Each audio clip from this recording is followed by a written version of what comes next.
Welcome. It's Pete the Polymath here. Now, I've been practicing certain techniques of using the voice over many years, and I've worked out how we can become amazing vocalists, all of us. Now, it has to do with learning something called overtones singing. Now, many cultures in the world already do this. You can just Google it. You can do a search anywhere and you'll find overtone singing. It can be called harmonic singing or polyphonic singing. It is the production of two or more musical systems simultaneously. So it's not making language sound. It is making pure human sound. Like wah, wah,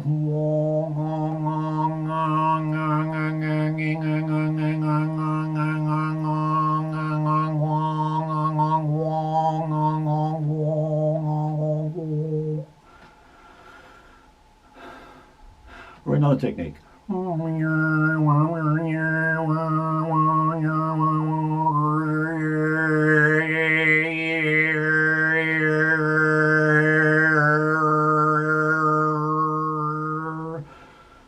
And going back to the other one.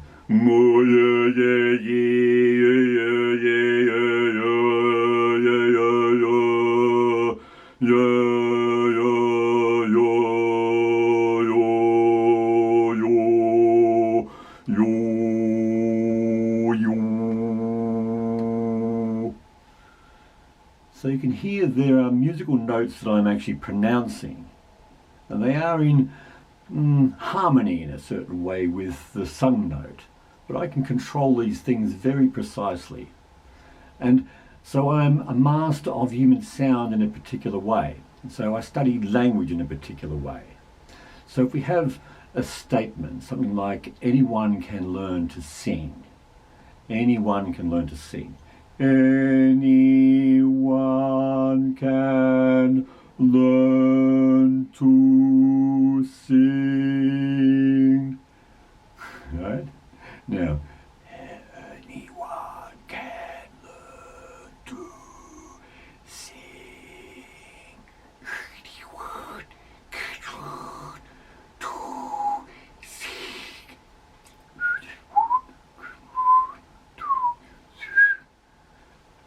E-I-A-E-U-E. E-I-A-E-U-E.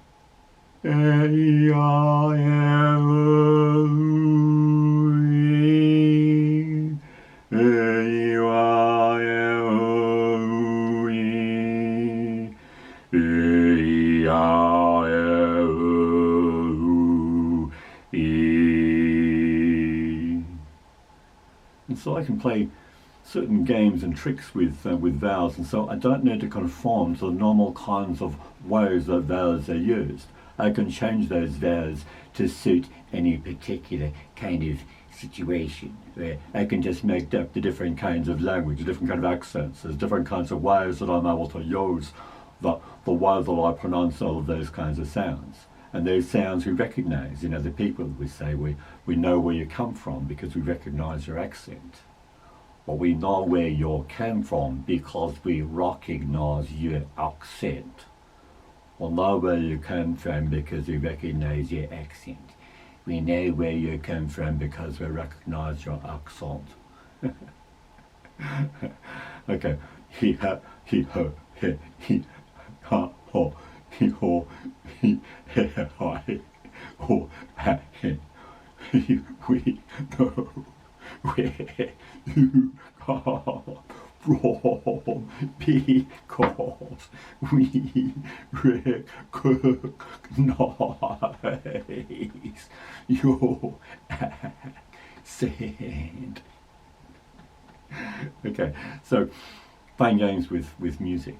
Okay, so if we take a song we all know, such as summertime. Okay, summertime.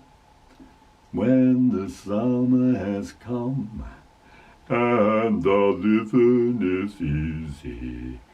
When the fish they are a jumping and the cotton is high. Well, the daddy is rich and your mama's good looking so hard. Little baby,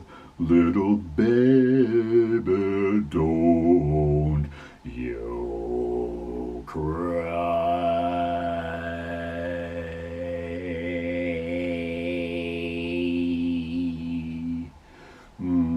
Da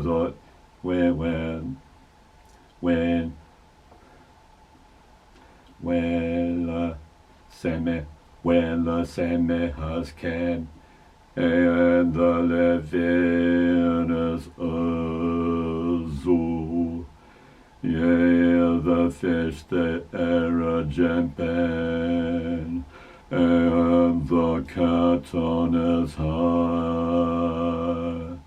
When your daddy was rich, and your mammy's good looking, so hush, little baby,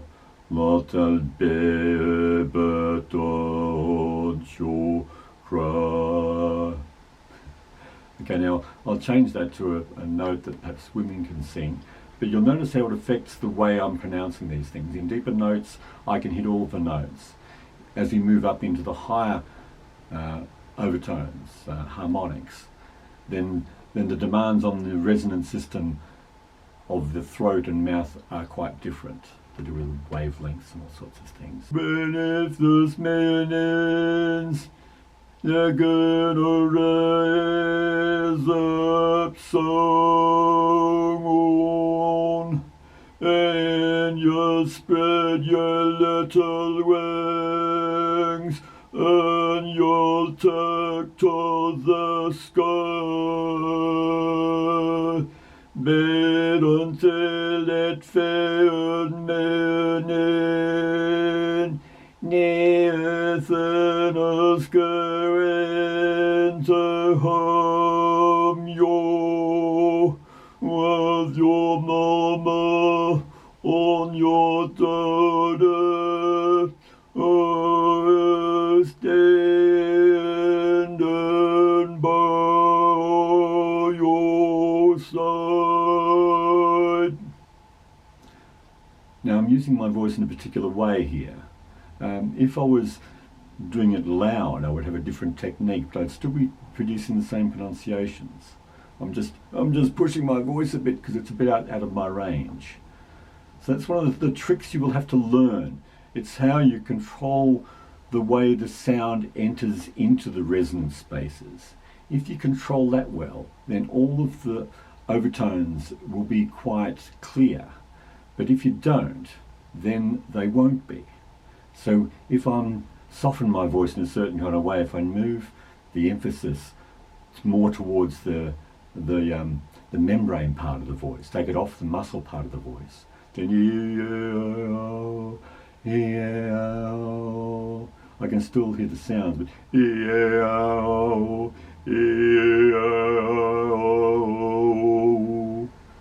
so you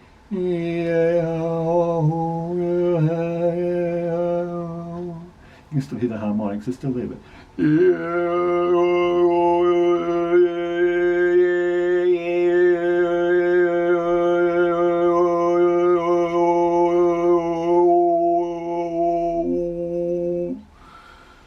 so there's the way I'm using the resonance space, but it's the way I'm producing the sound at the voice box as well. And so if I move the structure, the function of the voice box, if I change it from being led by the membrane part, that part, to the muscle part, I go the muscle part will allow the voice to reach up higher.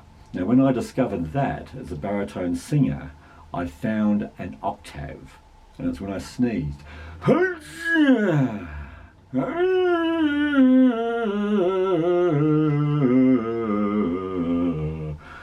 So the joke is that I found an octave in my hanky.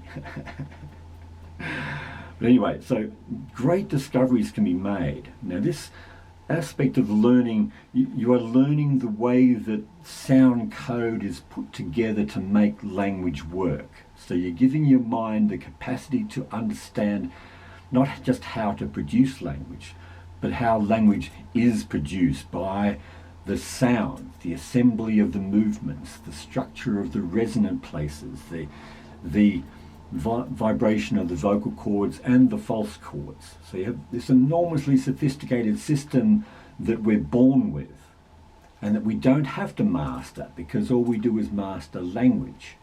But now it is your challenge to sort of say, well, why not master this?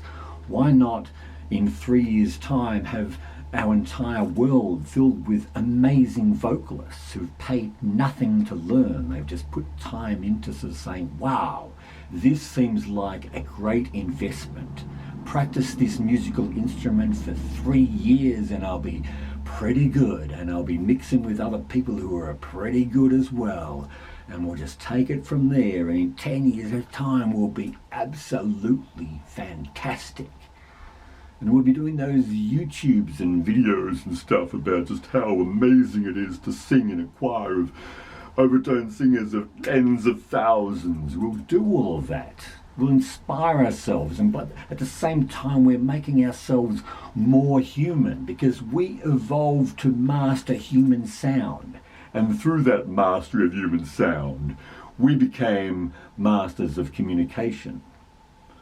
And so learn as much as you can. You need to be loud sometimes. You need to be able to shout. You need to be able to be heard. The self-defense system for women, you need to be loud. You need to know how to make your maximum sound, because it is enormous if you train yourself in how to use your vocal apparatus. So I can produce sounds of 110 decibels without any real problem. It's assembling the sounds, creating the right effect from the voice box, but then creating the right resonant space for that sound to enter into. So you have an enormous amount to learn, an enormous amount to gain by becoming a vocalist. Even if you consider yourself to be tone deaf and unable to sing, then you can still work out these pronounced musical systems. You can still make it work. And in theory, it should teach you how to sing well, not just how to be in tune, but how to sing well.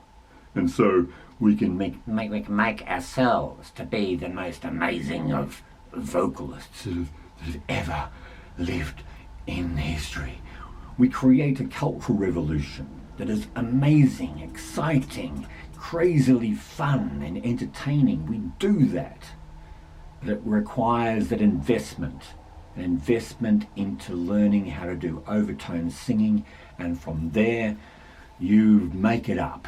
You just see how far you can go. It's a new frontier, and a new crowd of people will be joining you, because you will excite them. You will demonstrate just how amazing this is, and they will join you. So start this revolution, because it's like investing in culture. You put some time and effort in, and a few years' time you've got enormous dividends. It's paying off for you personally.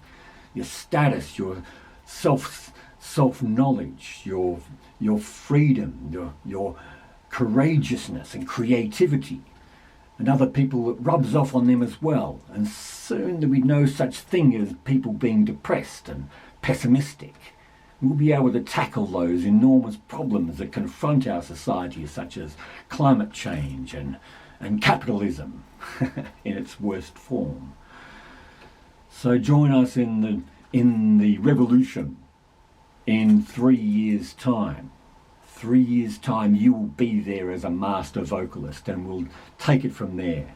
Look up Spontaneous Choir and the rest of my stuff on my site if you want to know what can be done. I've been doing this stuff for 30 years, running 1,000 performances, so I would experience what it's like to make that happen, what it's like to be inside those amazing sounds of all humanity.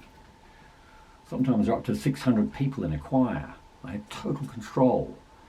They were following my lead because I was taking them in amazing new places with Mexican waves and processions, experimentation with rhythm and improvisation. It can be done. We can inspire ourselves for this next revolution, but it does require that you begin. And the next thing you need to do is continue. and then you will succeed in becoming a master of human sound.